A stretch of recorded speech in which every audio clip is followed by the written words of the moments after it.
Hi everyone, my name is Joanne and I'm an Associate Sales Director with SRI, Singapore Realtors Inc. You will be familiar with my ongoing series called House Hunt with Ju. But today, we will not be visiting any show suites or homes. Instead, I'll be piloting a new series called Did You Know? Where Ju explains a series of topics relating to property investment and home ownership, primarily in Singapore. If you're currently in the midst of looking for your next home, you may feel lost and not know where to start.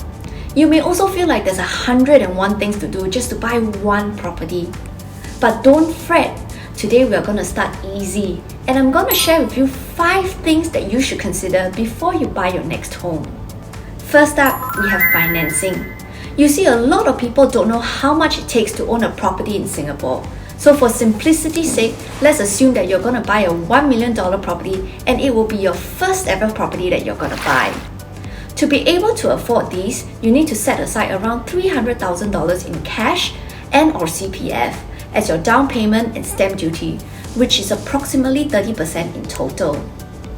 And to be able to qualify for a 75% bank loan, you will need to be earning around $6,000, and of course it is based on the 30 years loan tenure. That also differs with the type of property you wish to purchase, which leads us to the next consideration, which is what is the type of property you're going to buy. Well, for most, the type of property that you're about to buy is linked to your intention. Is it for your stay or for investment? Both of which can yield very different results. For homeowners, you may find that finding the right property may take slightly longer than usual, and you may be willing to pay a premium for a better facing or a more spacious layout. For investors, it is really all about the dollars and cents, which is the yields of the property, and you may potentially even consider industrial or commercial properties where there is no additional buyer's stamp duties. And then we have your interest rates. There are 2 main types of interest rates in Singapore, floating or fixed rates. A floating rate will mean that your interest rates on your home loan changes in tandem with the lender's benchmark rate, while a fixed rate doesn't change throughout your loan tenure but may be slightly higher than the floating interest rates. Your choice greatly depends on your personal situation as well as the market going forward. So if you do foresee the interest rates going upwards, you're likely to take a fixed rate position and vice versa. And then we have the greatest debate of all time, leasehold versus freehold. Ideally, every Singaporean would love to own a piece of freehold land, but the concept of leasehold is becoming more and more widely accepted, especially by the later generation. If you do notice, leasehold properties are typically priced 20 to 30% lower than its freehold comparable.